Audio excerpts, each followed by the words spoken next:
Hey guys, it's Maura. In this video, I want to teach you 10 tips and tricks you need to know before you start ovulation tracking when trying to get pregnant.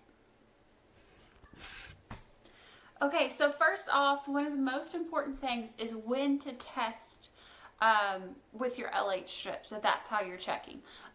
So unlike with HCG and urine tests for pregnancy, when you're checking for ovulation, you want to check those in the afternoon. With pregnancy ones, they always say HCG is the highest in your first morning urine, but LH rises in the mid-morning afternoon type time of day, so you want to make sure you do it then and not with your first morning urine. That's not going to be an accurate LH level. So number two, I made my little list. I have is, if you're going to start checking your LH, invest in some like little paper bathroom cups. I say invest, they're like a couple dollars. I think you can even get a little sleeve of them from the Dollar Tree, or I know like Walmart, Aldi's, all those just little paper cups. They're easy, you can pee in them, you know, dump them in the toilet, throw them away. I've seen a lot of people use like glass cups from your kitchen. I mean, you can use those too, but this I think is easier, cleaner, and just, you know, disposable for that. The next thing, number three, my third tip, is to buy the cheap LH strips and HCG ones too, off of Amazon. So the ones I use are the Pregmate. Here's what they look like. So this is the ovulation one. It says Pregmate, it says ovulation, and then they're maroon, kind of like pinky purple color. That's the Pregmate, and it says pregnancy on them. So those you can get for a really good deal. I think the box I got had 100 ovulation strip tests and 50 pregnancy tests, and they're only like $50. I mean, not $50, $25. So I think that's a good deal. I have kind of researched some that you can get at Walmart, like clear blue ones, especially the digital ones. Those maybe you get 25 or less, and they're like $50. That's where I got $50 from. So I think these are just the most cost effective. I think they're accurate from the tests that I've done with them, but they're just, you know, a really good price. Especially if you're going to be checking your LH for a while and you need that many tests, it can really rack up the money if you're buying the ones from Walmart. So next thing, number four, my tip is to get a LH tracking app. There are a couple that I've tried, but the one I like the best is Premom. It has this technology, I guess, where you take a picture of your strip. It compares the test line to the control line, and it gives you a percentage. So if your test line is darker than your control line, which I'll get to that, that's what you want. But if it is, then the percentage will be over 100. So it might be like 1.5 if it's 1.5 times darker than your control line. Or it may be very light, and so it's only like 0.2 of your control line.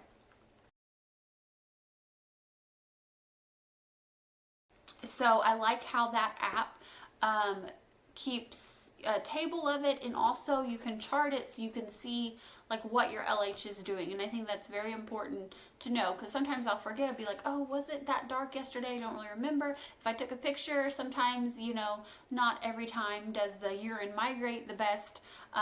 So that may kind of throw things off if your control line's not as dark. So this really kind of takes care of some of those user issues that can happen. Next thing, I recommend getting a body basal temperature thermometer. I got mine on clearance at CVS for maybe like $5 to $10. They're usually about $15, and the difference from a regular thermometer is it goes 2 decimal points, 2 decimal spaces more. So it would be like your temperature is 97.50 versus just 97.5. So that extra decimal point is helpful when you're tracking your temperature. And I do mine every morning. I wake up, You really only need to track after your period when you're getting close to ovulation, but I kind of just get in the habit of tracking it every day. Okay, next thing is when you're tracking your LH levels with your little, strips, your urine strips, if you continuously have a high LH and it doesn't go down and it doesn't go up, and there's always kind of a faint line there, you may have PCOS. I know I have PCOS, and I had that, and for the longest time I'm like, why is my LH really not going up? It's not going down. Maybe here and there I thought I was ovulating, but I never got a very good strong line that you want. You want it to rise and you want it to go back down, and that's, what looks like ovulation. So if you have that, like I did, when I'm not taking fertility medication, you may want to talk to your doctor. That may be a clue that you aren't ovulating correctly, or you aren't ovulating at all if, you're really not getting the ups and downs that women who don't have PCOS can have.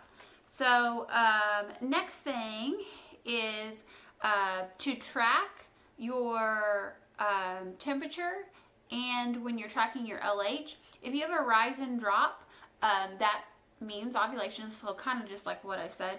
But another thing to look for is if you have a rise in temperature and it steadily, stays up high, then it means you can be pregnant. I think it's for 15 days or more. If it stays up high, then it could mean you're pregnant. But also, if your temperature drops back down, then you're probably going to start your period soon. So if it doesn't stay up, it can kind of, stagger up and down a little bit.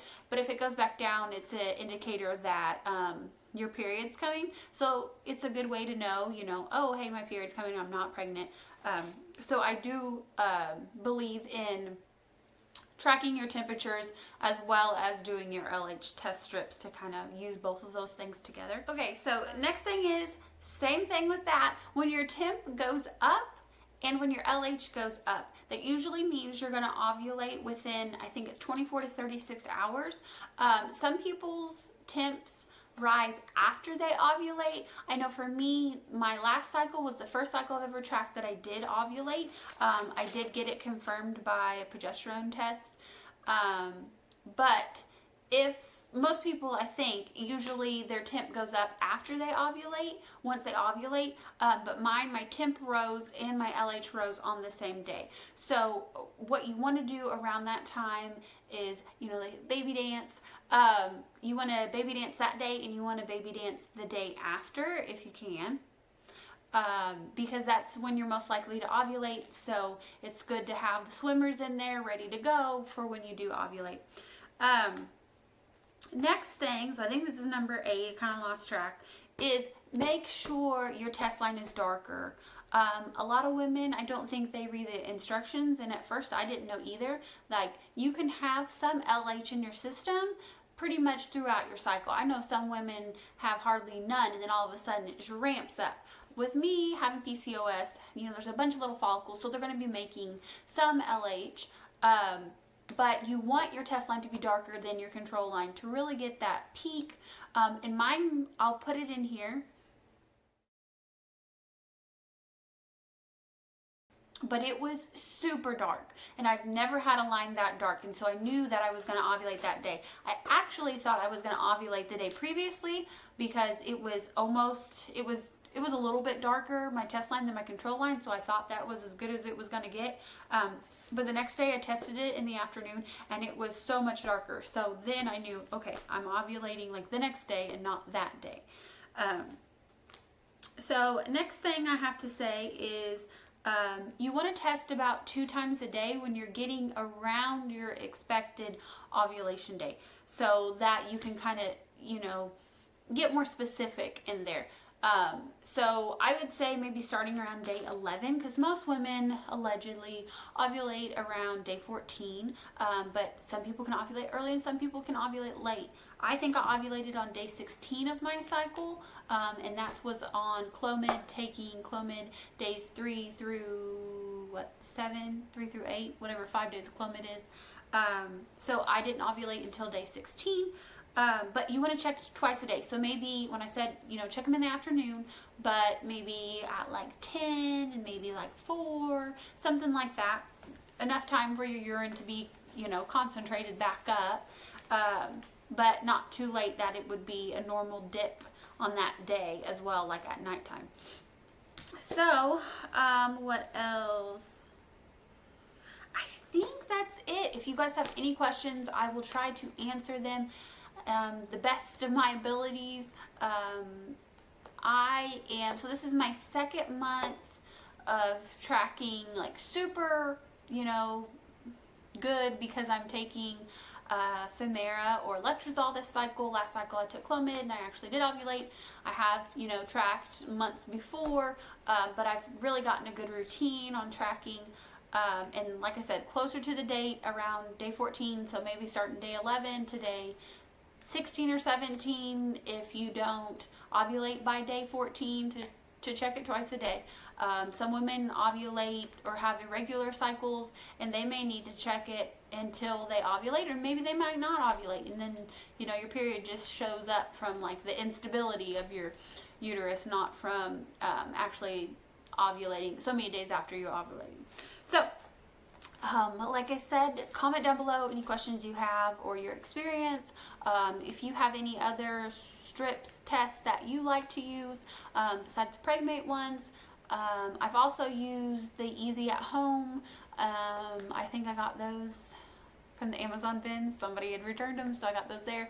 And yeah, I think that's it. So I'm really having this time on letrozole. I'm having is there letrozole brain? Is that a thing? Like pregnancy brain, but letrozole brain. I'm like not super with it, but it's messing with my hormones, so I just blame it on hormones. But okay, that's it. I'll see you guys in the next one. Bye.